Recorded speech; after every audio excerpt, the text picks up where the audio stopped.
Hello বন্ধুরা, এই পর্বে আমি এইচটিএমএল এর সেকশন ট্যাগ নিয়ে আলোচনা করব। তো চলুন শুরু করা যাক। সেকশন ট্যাগ নিয়ে কিভাবে কাজ করা যায় দেখি। এগুলো গত ক্লাসে ছিল, এগুলো আমি ফেলে দিচ্ছি। আর আমার ব্রাউজারটাকে রিফ্রেশ করে নেই, তাহলে ফ্রেশ।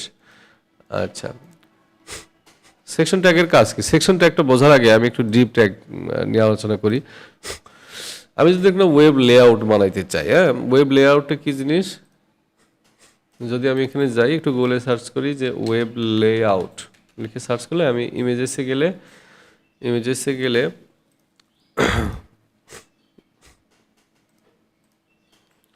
এখানে ইমেজেসে গেলে যদি এইটাই ওপেন করি, এই যে এটা ওপেন করি, এটা একটা কিন্তু ওয়েব লেআউট, যেখানে হেডার, ন্যাপ, সেকশন এগুলো আছে।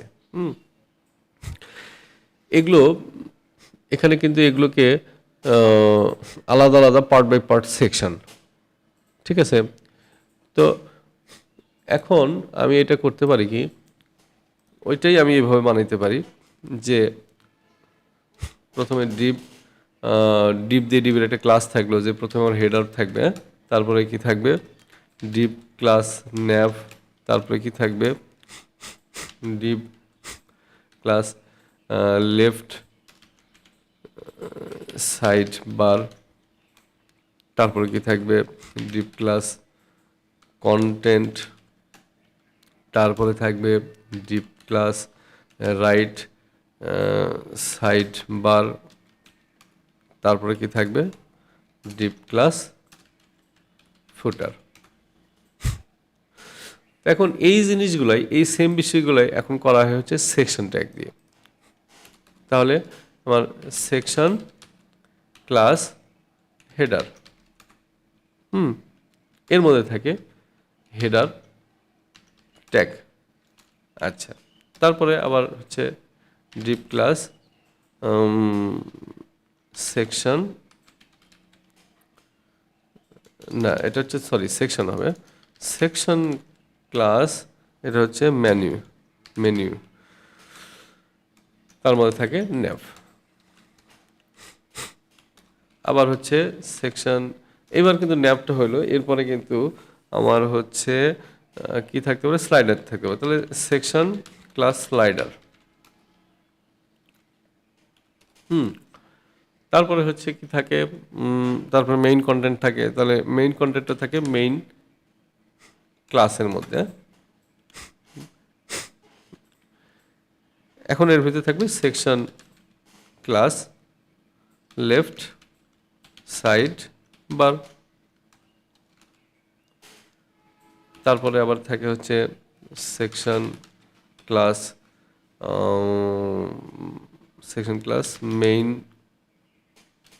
কন্টেন্ট, তারপরে হচ্ছে সেকশন ক্লাস রাইট সাইড বার, ঠিক আছে? তারপরে থাকে হচ্ছে সেকশন ক্লাস ফুটার, আর এখানে ফুটার নামে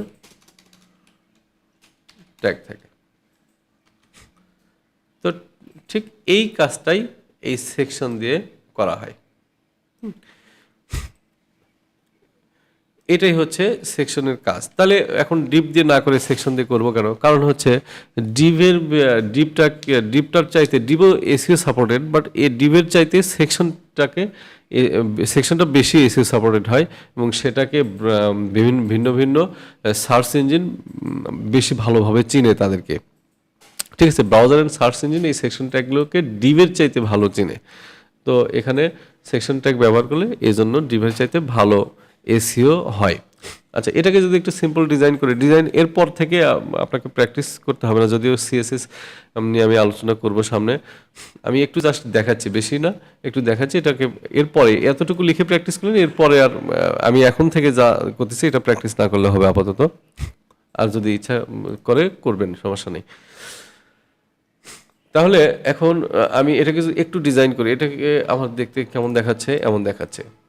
কি হবে, আমি প্রথমে হেডার নিতে চাচ্ছি, তো হেডার একটা কালার দেই। আমি কি করতে পারি, এখানে একটা সিএসএস নিতে পারি, স্টাইল সিএসএস। আমি এখানে একটা ফাইল নেই, ফাইল নেই, স্টাইল সিএসএস। হেডারকে আমি কি করব, একটা ব্যাকগ্রাউন্ড দেই হচ্ছে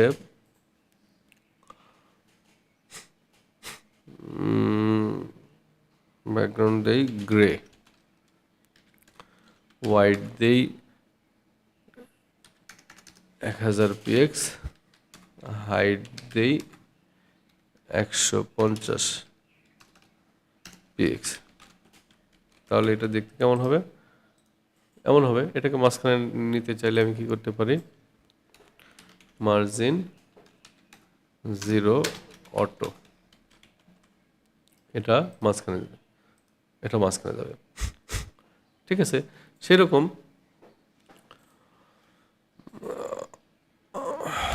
এখানে একটা এমন দিয়ে দেই, মার্জিন 0,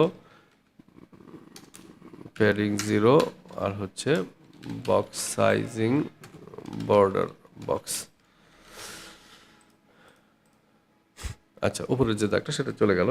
নিচে আমি যদি আরেকটা এখানে মেনু নিতে চাই, এখানে আমি মেনু নিতে পারি, সেটা হচ্ছে যে সেকশন ট্যাগ মেনু একটা ক্লাস দিছি, তাই না? এখানে ন্যাভ, সরাসরি ন্যাভই লিখলাম, পরে এত চিন্তা ভাবনা করে পরে লিখব। এখানে একটা কি দেওয়া যায়, কি ব্ল্যাক দিয়ে, ব্ল্যাক দিতে চাইলে কি দেব, আমি দেই হচ্ছে 0b এরকম একটা কালার দিলাম। আচ্ছা, ওটা তো আসবে না এখন। এখানে আমার কি করতে হবে, এটা ব্ল্যাক দিলাম। এখন কি করা যায়, এটার একটা হোয়াইট দেই px, আর এখানে হাইট দেই হচ্ছে 50 বা 70 px,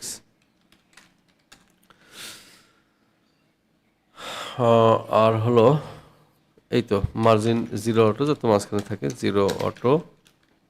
এখন এখানে যদি আসি, রিলোড করলে এটাকে দেখতেছে, এটা মেনু, এটা হচ্ছে ন্যাভ।